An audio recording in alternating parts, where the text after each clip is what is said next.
सहनाववतु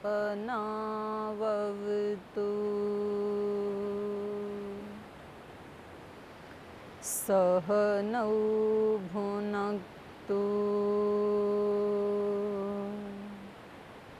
सह वीर्यं करवावहै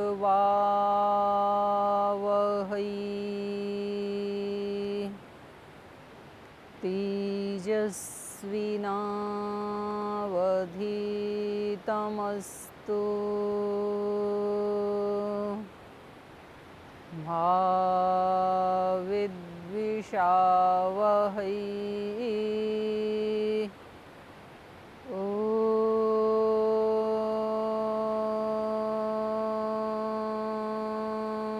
शांति शांति शांति।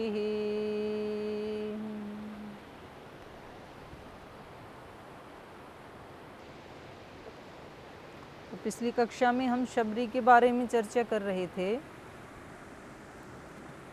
शबरी के बारे में जो यहाँ रामायण में विशेषण दिए गए हैं वो बता रहे हैं। धर्म निपुणाम धर्मचारिणीम श्रमणाम, बहुत पुरुषार्थ करने वाली। कुछ लोग ये भी सोच लेते हैं कि ये जो अध्यात्म का मार्ग है ना, ये खाली लोगों का मार्ग है, मतलब जिनको कुछ काम नहीं करना, निठल्ला बैठना है, उन लोगों का ये रास्ता है।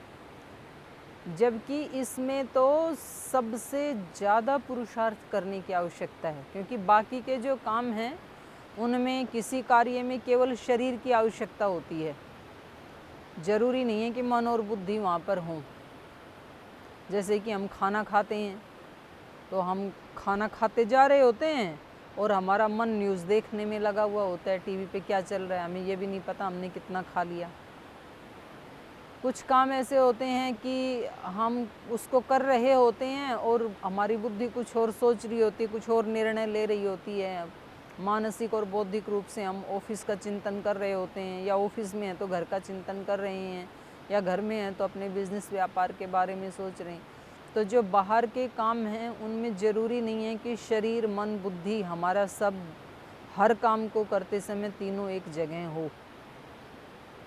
कई बार प्रेजेंट बॉडी एब्सेंट माइंड हम हो जाते हैं, लेकिन ये अध्यात्म का कार्य ऐसा है कि उसमें शरीर को भी, मन को भी, बुद्धि को भी, आत्मा को भी, पूरे अस्तित्व को उसमें शरीक होना पड़ता है।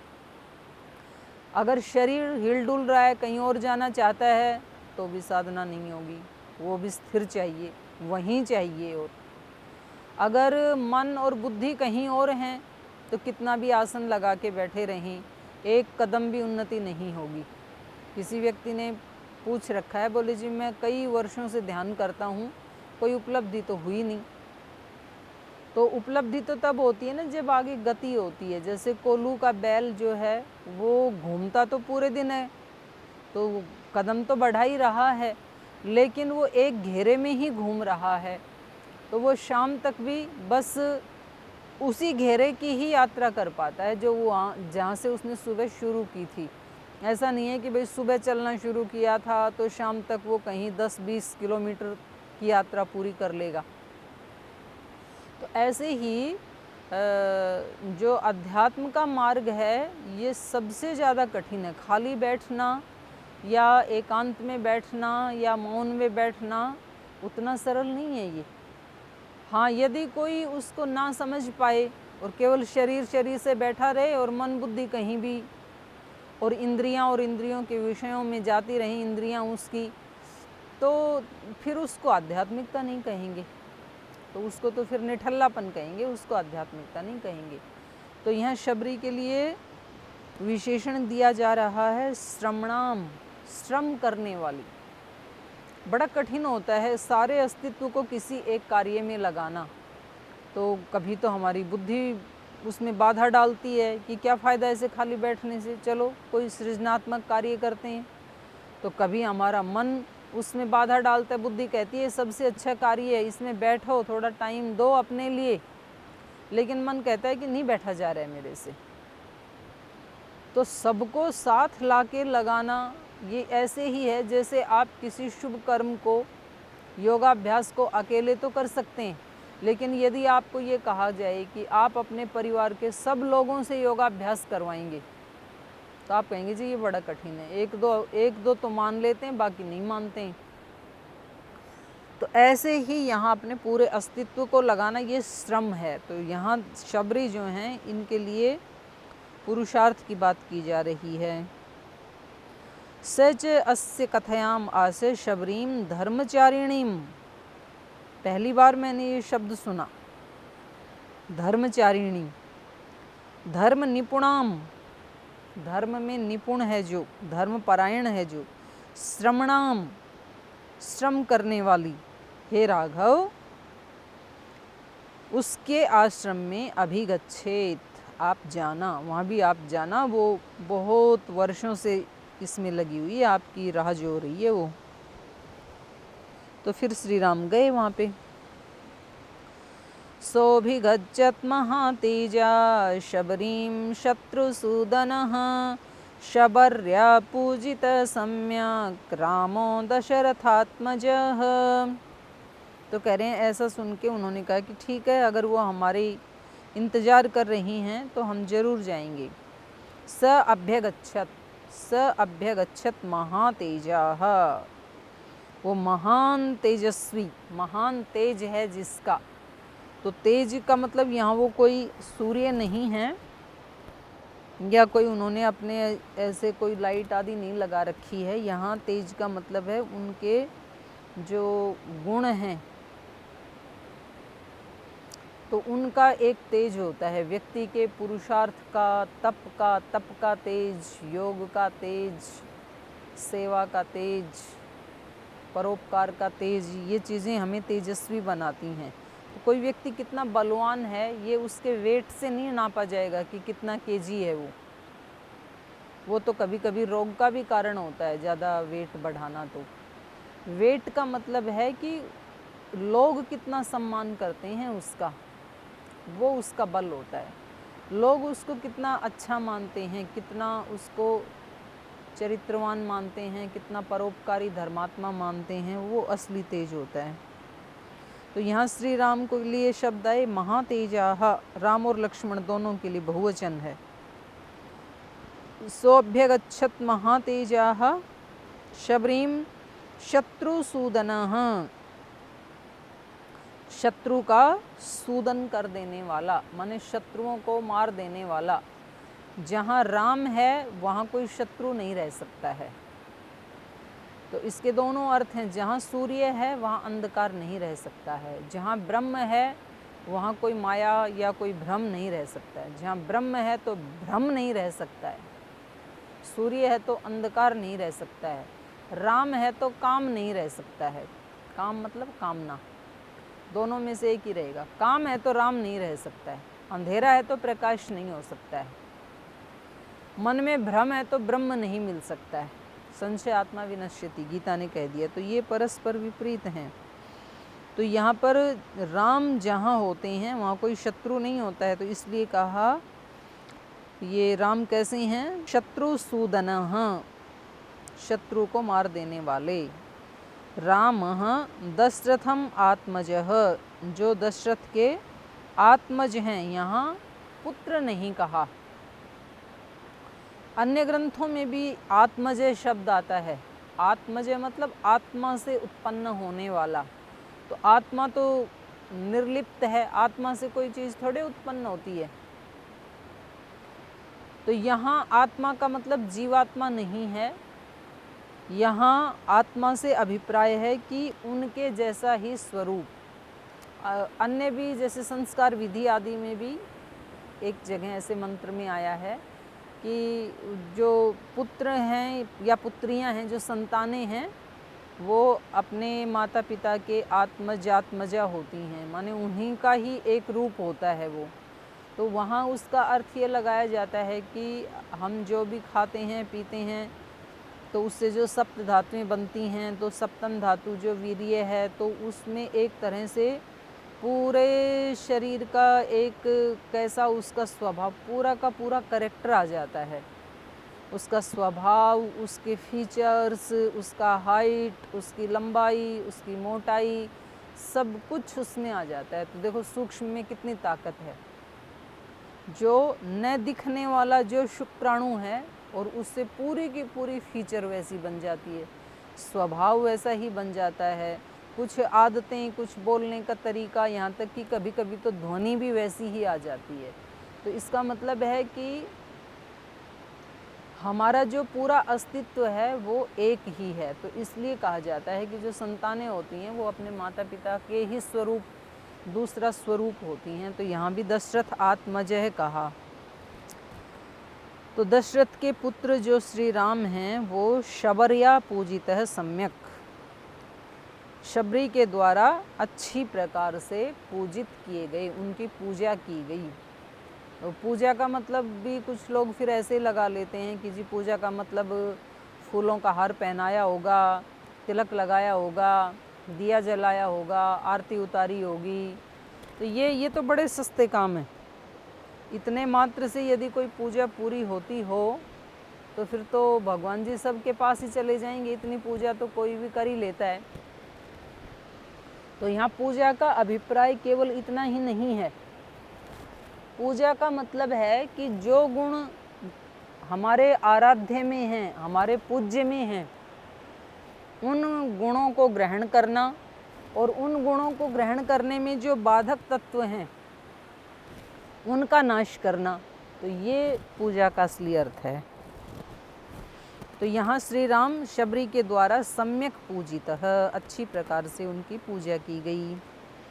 तो शबरी माता को आशीर्वाद दे करके और उनकी पूजा अर्चना स्वीकार करके, और कुछ लोगों का तो ये कहना है कि उन्होंने श्री राम के आने पर उन्होंने कहा कि मेरा जीवन कृतकृत्य हो गया, तो उन्होंने योग अग्नि से अपने आप को ही फिर मतलब उस शरीर छोड़ दिया, योगाग्नि की समाधि से ही अपने आप को जला लिया। ऐसा रामायण में विस्तार से हम पढ़ेंगे, ऐसा किंवदंती सुनी है। उसके बाद कहाँ गए? पंपा तीरे हनुमता संगतो वानरेणः हनुमद्वचनाच्चैव सुग्रीवेण समागतः। तो वहाँ से चल के फिर ये पहुँचे पंपा तीर पे, सरोवर का नाम है। तो पंपासर जो सरोवर है, जो पानी का एक पुंज है जहाँ पानी इकट्ठा हुआ है, तो वहाँ वानरेण हनुमता संगतः, वानर हनुमान से उनकी संगति होती है। तो यहाँ भी वानर का मतलब हम जो मंकी या बंदर करते हैं वैसा नहीं है। वो जंगलों में रहने वाली जो जातियां हैं तो उनके शरीरों की आकृति कुछ ऐसी होती है और कुछ उनके शरीर पे बाल ज़्यादा होते हैं। तो उस दृष्टि से उनको वानर कह दिया जाता है, अथवा तो वो मनुष्य ही होते हैं। पंपा तीरे हनुमता संगतो वानरेण हनुमत वचनाच्चैव, पहले हनुमान जी से भेंट हुई, फिर हनुमान जी ने बताया कि हमारे यहाँ तो पूरा एक साम्राज्य है इस जाति का, जंगली जाति का, और उसके राजा हैं सुग्रीव और बाली। तो उन्होंने, क्योंकि बाली जो है उन्होंने सुग्रीव को तंग किया था, उनकी पत्नी का अपहरण आदि किया हुआ था, तो ये हनुमान जी उनको न्याय दिलाने के लिए, इनकी सुग्रीव से मित्रता थी तो इन्होंने सुग्रीव का भी परिचय दिया।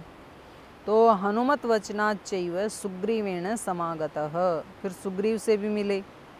तो यहाँ तक आते आते अब सबकी एक वो बन गई, सभा बन गई। हनुमान जी भी मिल गए, सुग्रीव भी मिल गए, और माता शबरी का भी कल्याण हो गया, उद्धार हो गया। सुग्रीवाय च तत्सर्वं संसन्द्रामो महाबलः आदितः तद्यथावृत्तं सीतायाश्च विशेषतः। तो कह रहे हैं फिर संसत रामो महाबलः,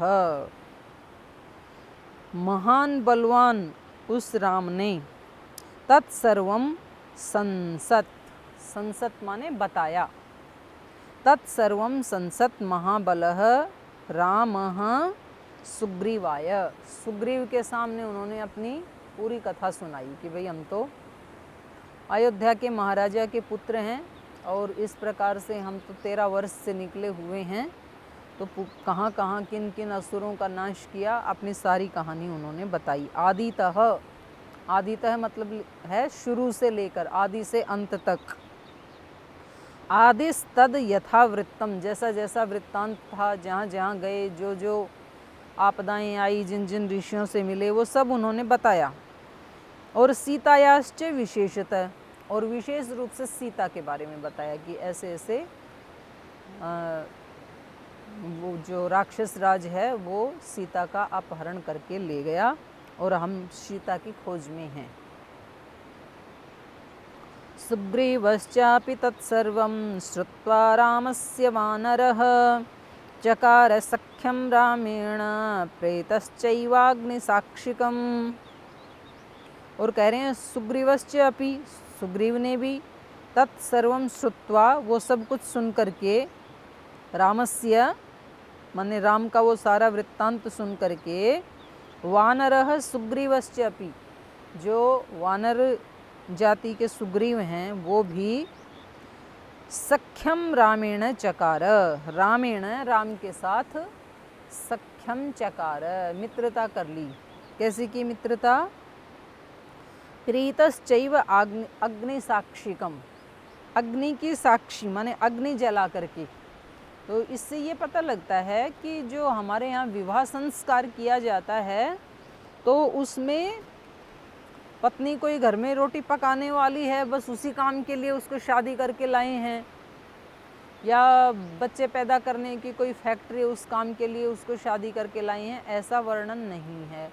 अग्नि की साक्षी में ही मित्रता भी होती है। तो एक प्रकार से आजीवन मित्रता निभाने वाली जो होती है वो पत्नी होती है। तो हमें जो कुछ लोग ऐसे व्यवहार कर लेते हैं ना, भैया तो मेरी पत्नी है तो मेरी सेवा करना, तो मेरा तो अधिकार है इससे सेवा करवाना, तो वो मित्र भी होती है। तो एक मित्र को दूसरे की भी सेवा करनी चाहिए, वो भी आपकी मित्र है, आप भी कभी उसकी सेवा किया करें।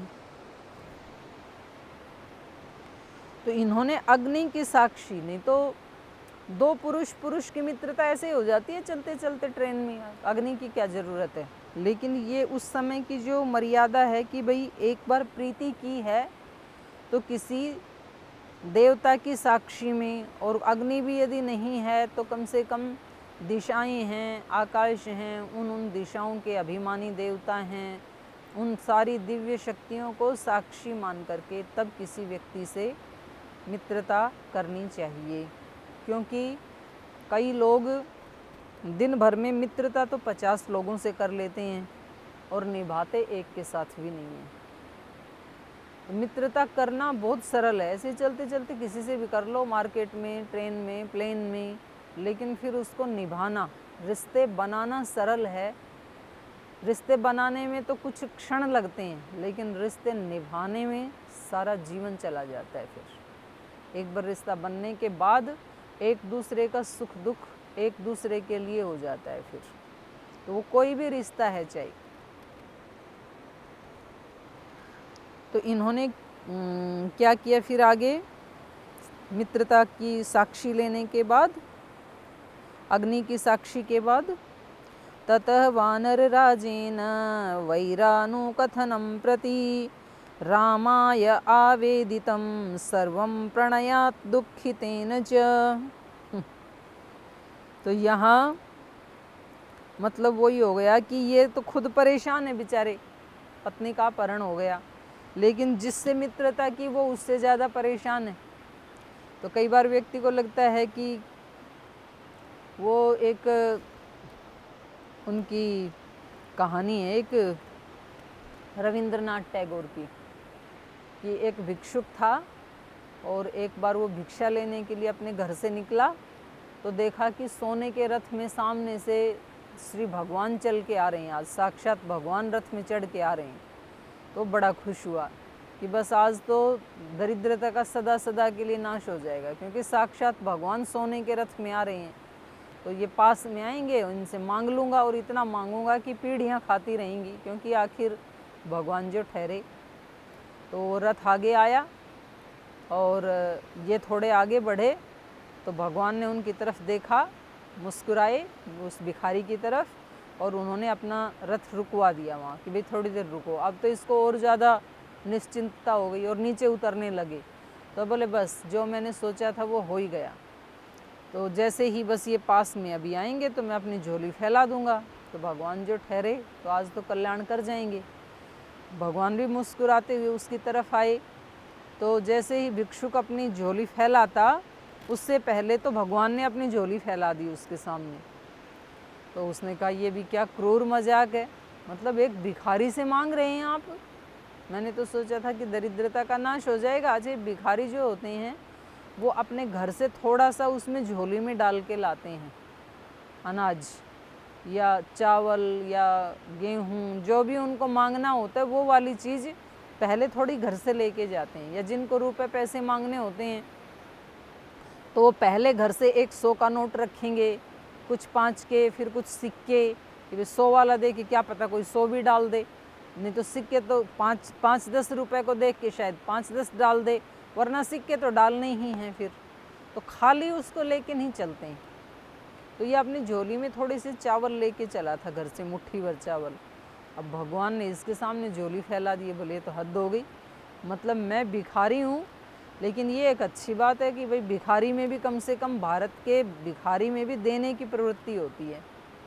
तो उसने अपनी झोली में हाथ डाला और बिना मन से 2 चावल के दाने लेकर उनकी झोली में डाल दिया। और भगवान जी मुस्कुरा करके अपने रथ में बैठे और आगे चल पड़े। इसको बड़ा पश्चाताप हुआ, बड़बड़ाता रहा पूरे दिन, भगवान को उलाना भी देता रहा। ऐसे भी कोई भगवान होते हैं, मिले उल्टे मेरे ही 2 दाने और लेकर के चले गई। जैसे भी झुंझलाते हुए पूरे दिन भिक्षा मांगी। शाम को आए, पत्नी ने कहा कि कुछ आज तो उदास मालूम पड़ते हो। बोले आज बात मत करो मेरे से, थोड़ी देर बाद में स्नान आदि करके फिर खाना खिलाना, बात करेंगे। पत्नी ने वो झोली को उल्टा किया तो पता लगा उसमें 2 चावल के दाने सोने के बन गए, मोटे मोटे दाने। चावल के दाने तो छोटे छोटे हैं, वो मोटे मोटे बन गए। उसने कहा कि ये कहाँ से मिल गए आपको? उसने कहा क्या कहाँ से मिल गए, आके देखो बाहर। आके देखा इतने मोटे मोटे 2 सोने की डली हैं।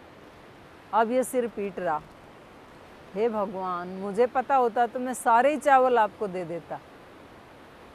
तो अब पछताए होत क्या, अब चिड़िया चुग गई खेत। तो हम कितना देते हैं किसी के लिए, संबंध तो बना लिए, मित्रता तो बना ली, लेकिन पता लगा कि भाई मैं तो परेशानी के कारण मैंने कुछ इससे सहायता लेने के लिए मित्रता बनाई थी, और ये तो खुद ही मतलब असहाय निकला, ये खुद ही मुसीबत में फंसा हुआ निकला। तो व्यक्ति फिर पीछे वाली गली से भागना चाहता है कि भाई यहाँ नहीं बात बनेगी, ये खुद ही दरिद्र है तो मेरे को क्या देगा, ये खुद ही परेशानी में फंसा हुआ है तो ये मेरी क्या हेल्प करेगा। ये ग्रंथ ये नहीं सिखाते हैं। श्री राम ने क्या किया, जब उनके बारे में सुना, सुग्रीव जी ने बताया, ततः इसके बाद वानर राज सुग्रीव ने वैरानुकथनम प्रति, वैर होने की, मतलब अपने भाई के साथ जो उसका वैर हो रखा था, तो वैरानुकथनम प्रति रामाय अवेदितम सर्वम, उन्होंने भी राम को बताया। बोले भाई हम तो दोनों एक ही जैसे हैं, आपकी पत्नी को रावण चुरा के ले गया, मेरी वाली को तो मेरे सगे भाई ने ही अपहरण कर रखा है, तो मैं क्या करूं, तो हम दोनों की पीड़ा एक ही जैसी है। तो उसने भी पूरा वृत्तांत सुनाया कि बाली बहुत दुष्ट राजा है। रामाय आवेदितम सर्वम, उन्होंने भी सब कुछ अपने राम से दुखड़ा बताया। प्रणयात, मित्रता होने के कारण, दुखितेंच, तो दुखी तो था ही, लेकिन दुखी व्यक्ति भी अपना दुख उसी व्यक्ति के सामने अभिव्यक्त करना चाहता है जिसके ऊपर उसको ये भरोसा हो जाए कि ये व्यक्ति मेरी बात सुन लेगा, या ये व्यक्ति से मेरी मित्रता है, ये मेरी मित्रता को नहीं तोड़ेगा, तो उसी व्यक्ति से वो अपने दुख को कहता है। तो 2 कारण से इन्होंने अपना सारा वृत्तांत सुनाया। प्रणयात दुखितेंच, दुखी होने के कारण, और एक मित्रता, एक संबंध स्थापित हो जाने के कारण। तो देखो मन का कितना प्रभाव है। एक व्यक्ति जिससे हम जन्म से लेकर आज तक कभी मिले नहीं, एक व्यक्ति जिसके बारे में हम कुछ नहीं जानते हैं, तो चाहे वो लड़का है या लड़की है, और 20 वर्ष के बाद एक दिन माता पिता रिश्ता तय कर देते हैं और हम कुछ नहीं जानते हैं उसके बारे में, बस केवल आज की हालत को हम देखते हैं। भाई आज लड़के का या लड़की का रंग रूप कैसा है, पढ़ाई कैसी है, माता पिता पारिवारिक स्थिति कैसी है, बस उसको देख करके और दो आत्माएं आपस में एक साथ रहने का निर्णय कर लेते हैं। ये एक मार्ग है। दूसरा मार्ग है शादी न करने वालों का। किसी गुरु के बारे में एक बार सुना, उसके पास गए, एक बार बातचीत हुई, ना गुरु के इतिहास का पता है, कहाँ से चले थे, कैसे कैसे उनका रास्ता तय हुआ, आज की स्थिति देख रहे हैं। ना शिष्य का पता है कि वो कहाँ से पले बढ़े, किन संस्कारों में ढले, बस उसका पूछा जाता है आपकी डिग्री कितनी है, क्या पढ़ाई की है, और वो एक दिन दोनों एक दूसरे को स्वीकार कर लेते हैं, शिष्य गुरु को, गुरु शिष्य को, पति पत्नी को, पत्नी पति को। और उसके बाद वो इतने आश्वस्त हो जाते हैं, इतना विश्वास हो जाता है कि अपनी हर दुख और अपना हर सुख उस व्यक्ति को बताने के लिए तैयार हो जाता है। तो यहाँ आश्चर्य अज्ञान का भी है, और चलो संसार तो ऐसे ही चलता है, तो सांसारिक दृष्टि से तो वो ठीक है, लेकिन आश्चर्य इसलिए होता है कि जब एक नश्वर इंसान के ऊपर हमारा मन इतना भरोसा कर सकता है, तो उस शाश्वत भगवान पे भरोसा क्यों नहीं करता है? क्योंकि उस इंसान ने 2-4 मीठी बातें तो की हैं, यही तो कहा है कि जीवन भर आपका ध्यान रखेंगे, वादा निभाएंगे। तो ऐसे वादे भगवान ने कितनी जगह कर रखे हैं शास्त्र में। न मे भक्त प्रणश्यति, न ही कल्याणकृत कश्चित दुर्गतिन तात गच्छति। कितना ज़्यादा उन्होंने विश्वास दिलाया वेद में, दर्शन में, उपनिषद में, गीता में, रामायण में। हमें भगवान पे विश्वास नहीं होता है, कितने आश्चर्य की बात है। और एक साधारण से इंसान पे इतना विश्वास होता है कि हम सब कुछ उसको बता देते हैं। अगर ऐसा विश्वास हमारा भगवान के ऊपर हो जाए कि हम सब कुछ उसको निवेदन करने के लिए तैयार हो जाएं, तो फिर जीवन में कोई समस्या रह नहीं सकती है। क्योंकि श्रद्धा में और विश्वास में इतनी बड़ी ताकत होती है। आप किसी इंसान को, अपने मित्र को, पति को, पत्नी को जब कोई अपनी समस्या बताते हैं, तो ये हो नहीं सकता है कि वो आपकी समस्या हटाने के लिए कोई प्रयास ना करे। जितनी उसके पास सामर्थ्य है वो जुट जाता है, लेकिन भगवान के पास तो अनंत सामर्थ्य है, तो वो हमारे सारे दुखों का नाश कर देते हैं। तो जब इन्होंने अपना दुख बताया श्री राम को, तो श्री राम पहले उसके दुख को दूर करने की बात करते हैं कि चलो भाई हमें भी परेशानी है, लेकिन हम पहले आपके दुख का कोई समाधान करेंगे। तो ये बड़प्पन है। जो व्यक्ति ये कहता है कि भाई पहले आप वाली समस्या के बारे में कुछ विचार करते हैं, पहले उसको हटाते हैं, तो समझना हमेशा वो व्यक्ति महान होता है। तो उनमें से कोई भी हो सकता है। अगर पति पत्नी में कोई समस्या है और पत्नी कहती है कि चलो मेरी समस्याएं बाद में बताऊंगी, पहले मैं आप वाली को ठीक करती हूँ, तो समझ लो पत्नी महान है। और यदि पति को ये लगता है कि कोई नहीं, मेरी समस्या तो चलती रहेंगी, मैं तेरे वाली का पहले तो समझ लो पति महान है। सब इंसान के सामने, गुरु शिष्य के सामने, बॉस एम्प्लॉय के सामने समस्याएं होती हैं, पर हम जब पहल करते हैं दूसरे की समस्या को हटाने के लिए, तो चाहे हम उम्र में छोटे हैं या बड़े हैं, पद में हम छोटे हैं या बड़े हैं, जो पहल करता है दूसरे की समस्या को हटाने के लिए वो महान होता है। तो हम इनसे ये जो व्यवहारिक बातें निकल के आ रही हैं रामायण से, ये भी छोटे छोटे सूत्र हम जरूर पकड़ें और वैसा अपने जीवन को जीने के लिए प्रयास करें। तो आज की चर्चा को यहीं विराम देते हैं, शेष कल करेंगे।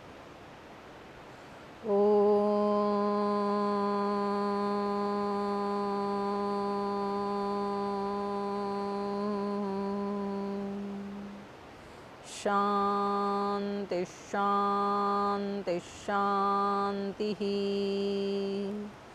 श्री गुरुभ्यो नमः।